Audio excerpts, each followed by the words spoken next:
Well, good afternoon, everybody. Welcome to our weekly dose in our Success God's Way community. This is Erin Harrigan, your Hustle with Heart coach, helping everyone attain results for total health with Arbonne and helping entrepreneurs align results to God's truth. So recently, I was meeting up with a fellow entrepreneur in a very different business.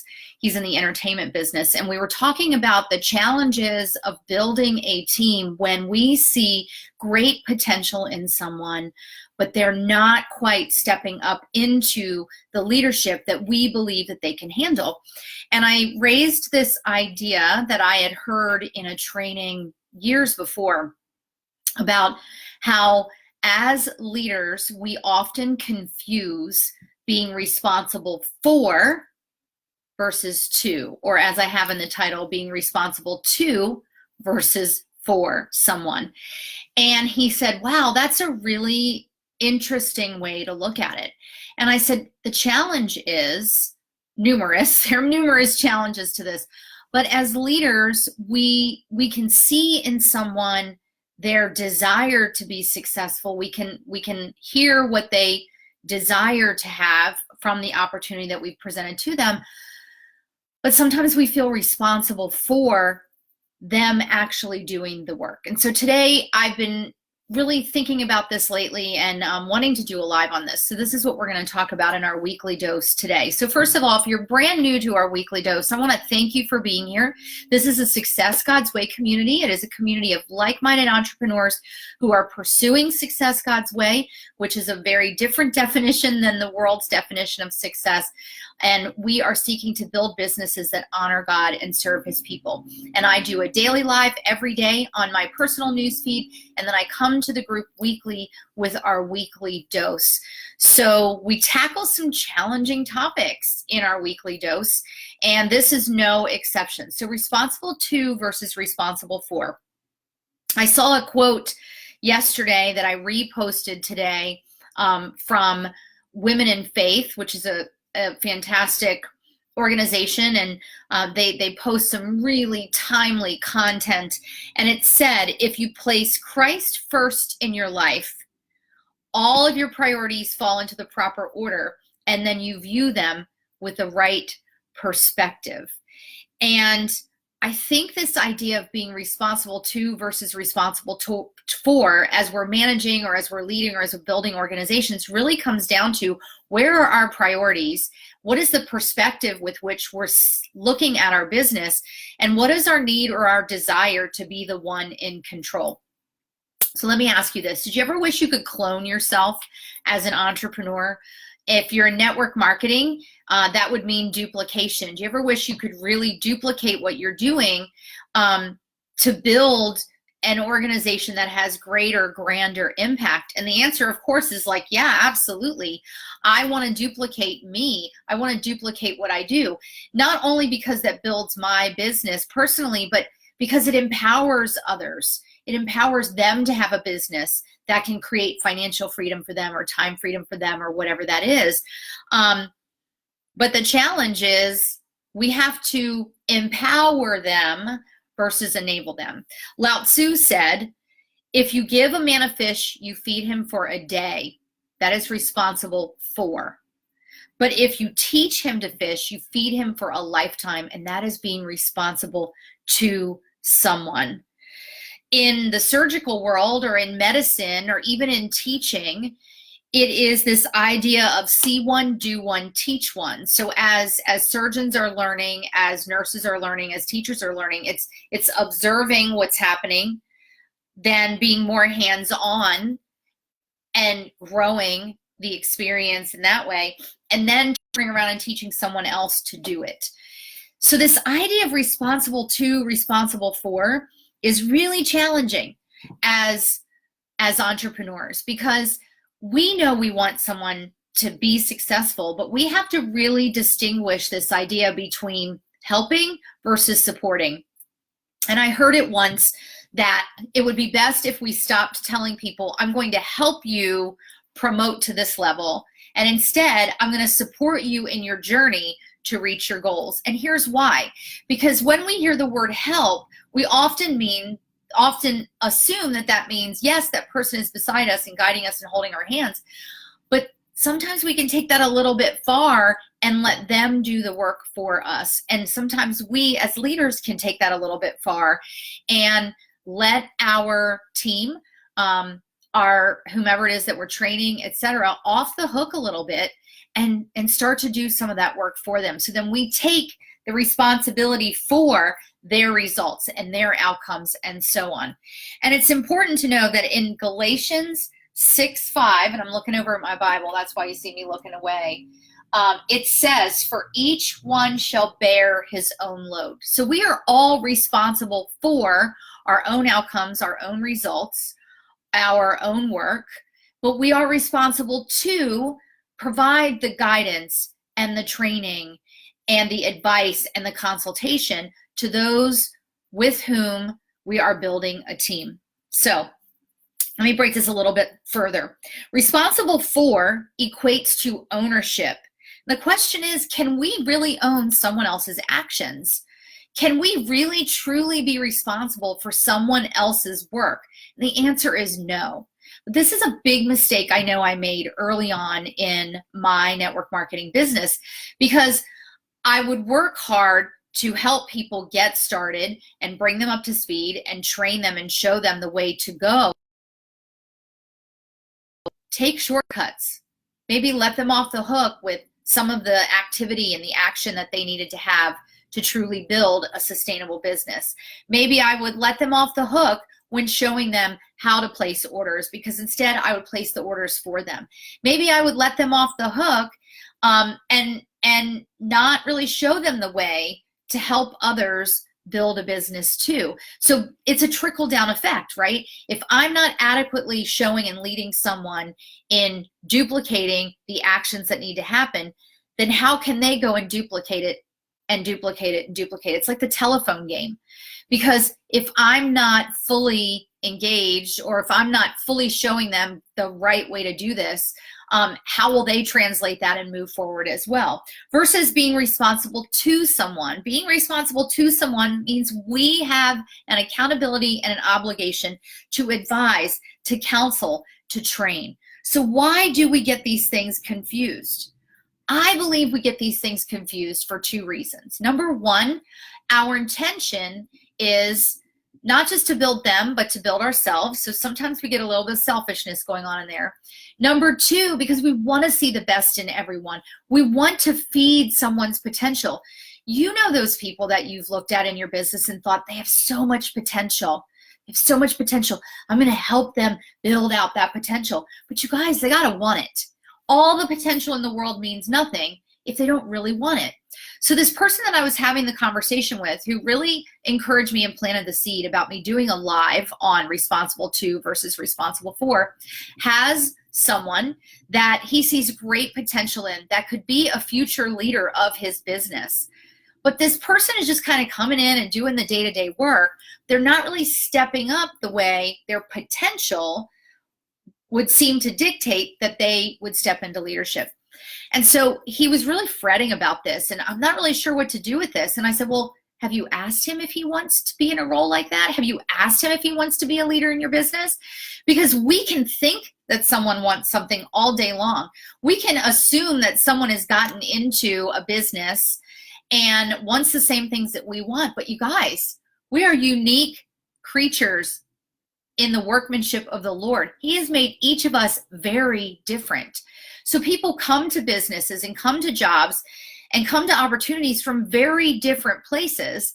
And just because someone says, I want to be where you are, I want to be at this level, or I want to build a business that looks like this, doesn't mean that they're necessarily willing to do the work that it takes to get there.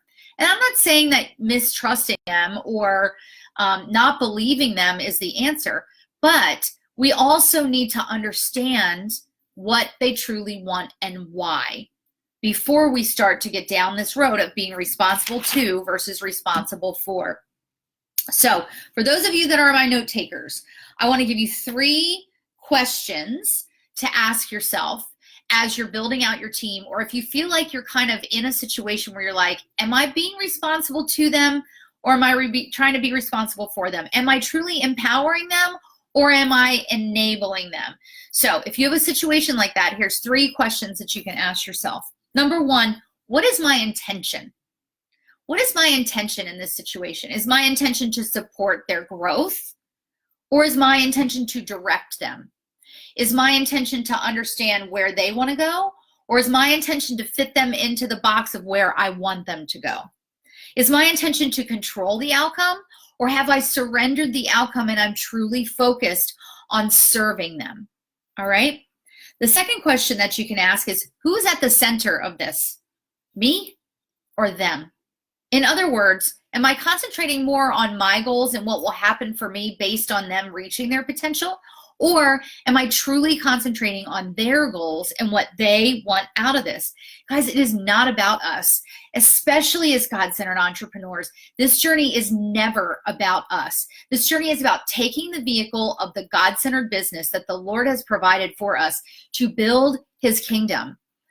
And in order to do that, we have to relinquish the outcome, and we have to simply serve the people that we are working with. Now, that doesn't mean not holding them accountable for what needs to get done for them to achieve the things that they want to achieve. But it's never about us. And the sooner we take ourselves out of the center, the better off we are. The third question is, am I empowering or enabling them? And how can I empower them versus enabling them? Enabling them is not in service to them. It's not. Let me give you an example. If you have someone on your team that's constantly asking you questions that are available at a resource that they can find these answers themselves, you answering the question is enabling them to not grow and be independent. And you want people to be independent as quickly as possible. And the best answer for that is, you know what, there's a great resource, go here. What I used to do with the people that I was building a team with is I would tell them at the beginning, as I was getting them started, like, you are going to ask me questions that I'm either A, not going to answer because it's not time to focus on that yet, or B, I'm not going to answer because I'm going to direct you to a resource to find the answer. And the reason that I do that is because I want to empower you to be an independent business owner just like I am, because you don't report to me. And that sometimes is challenging if you have somebody entering your entrepreneurial business from a corporate or an employee environment. So how can we empower them instead of enabling them? Empowering grows leaders. And the question is, sort of question 3A, are you committed to growing leaders? Are you committed to growing leaders? Understanding that they might outpace you, understanding that they might achieve way more than you do. But what truly, going back to question 1, is your intention in all of that?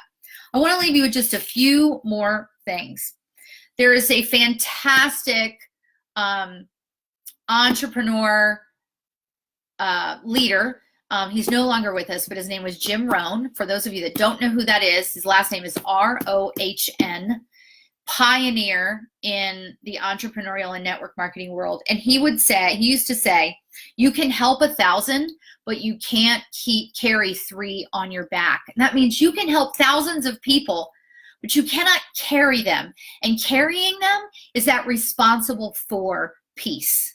You can be responsible to showing them where to go and showing them how to get there and showing them and modeling the behavior and being the example to what can get done, but you cannot physically carry them on your back.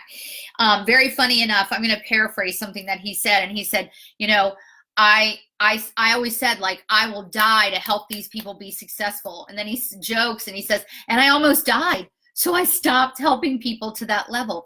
You guys, we cannot effectively be leaders if we're not willing to do the delegation and to lead in a way that empowers people to be independent as quickly as possible. Now, for those of you in network marketing, I do want to reiterate, making them independent as soon as possible does not mean leaving them, but I would check with your upline to understand at what point do I sort of let them go like the birds from the nest and let them fly on their own. And depending on your organization, that might vary based on where they are in the business.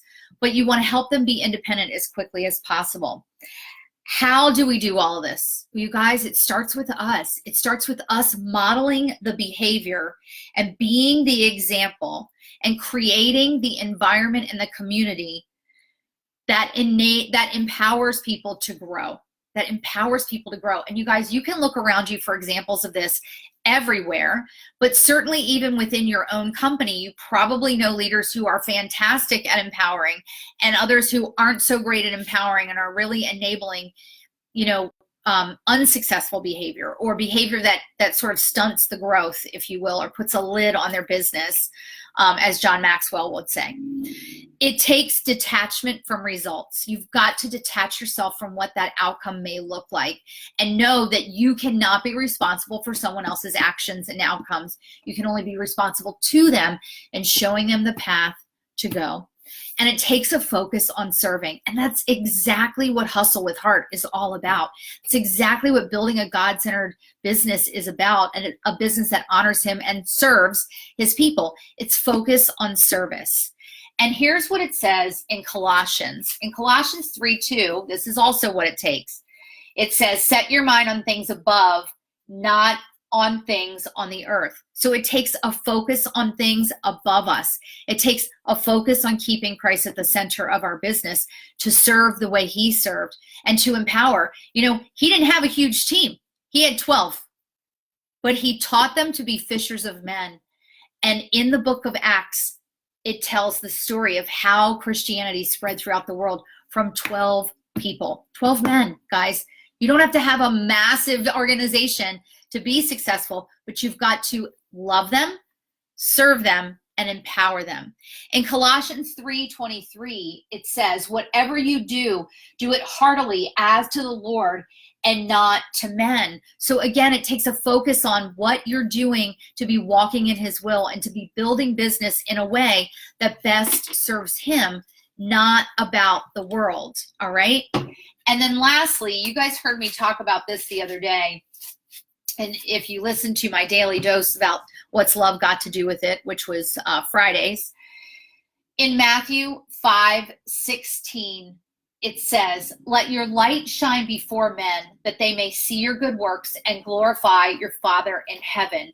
That we've got to reflect well upon the Lord, who has given us this vehicle, who has given us the spiritual gifts that we can put into practice in this vehicle that he's given us. How does our faith show up differently from the world in the way that we do business?